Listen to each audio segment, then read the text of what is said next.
ప్రధాని నరేంద్ర మోదీ విశాఖ పర్యటన రాష్ట్ర ప్రజలకు వరాలను ఇస్తుందని రాజమహేంద్రవరం ఎంపీ బీజేపీ రాష్ట్ర అధ్యక్షురాలు దగ్గుబాటి పురంధేశ్వరి అన్నారు.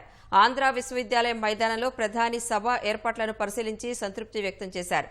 రాష్ట్రానికి భారీగా పెట్టుబడులు, ఉపాధి కల్పనే లక్ష్యమంటున్న ఎంపీ పురంధేశ్వరితో మా ప్రతినిధి కూర్మరాజు ముఖాముఖి.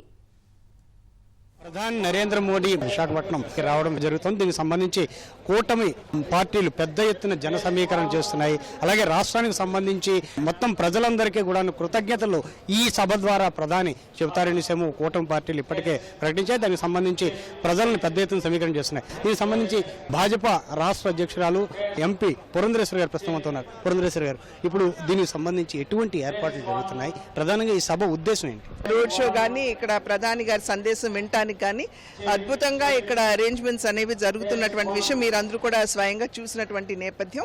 అయితే ఎన్నికలు అయిన తర్వాత ఇక్కడ కూటమి ప్రభుత్వం, అదేవిధంగా సెంట్రల్లో కూడా కూటమి ప్రభుత్వం ఏర్పడిన తర్వాత మొట్టమొదటిసారిగా ప్రధాని గారు రాష్ట్రానికి రావడం జరుగుతుంది.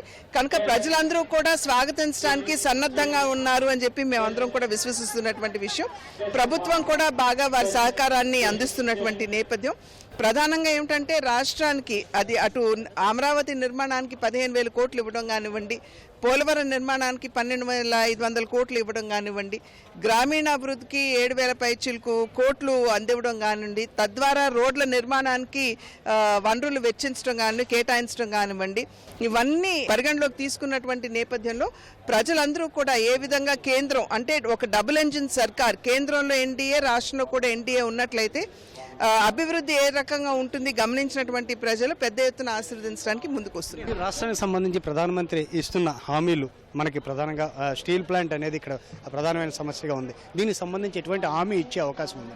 అది నేను హామీ ఇస్తారు ఎవరు అని చెప్పి నేను అనలేనండి. బట్ డెఫినెట్గా ఏమిటంటే స్టీల్ ప్లాంట్ ఏదైతే ఉందో దాన్ని రివైవ్ చేయాలి అనేటువంటి భావన మొట్టమొదటి నుండి మేము చెప్తున్నాము.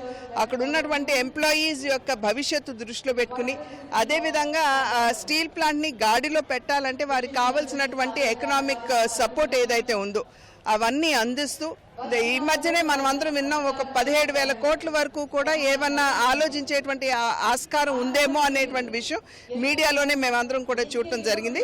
కనుక ఆ విధంగా ఖచ్చితంగా స్టీల్ ప్లాంట్ని గాడిలో పెట్టడానికి, లాభాల దిశగా నడిపించడానికి అన్ని విధాలా కూడా కేంద్రం తన సహకారాన్ని అందిస్తుంది. ధన్యవాదాలు. ఇది పురంధేశ్వరి గారి మనోగతం. కేవలం శ్రీనివాసరావు, కూర్మరాజు, ఈటీవీ న్యూస్, విశాఖపట్నం.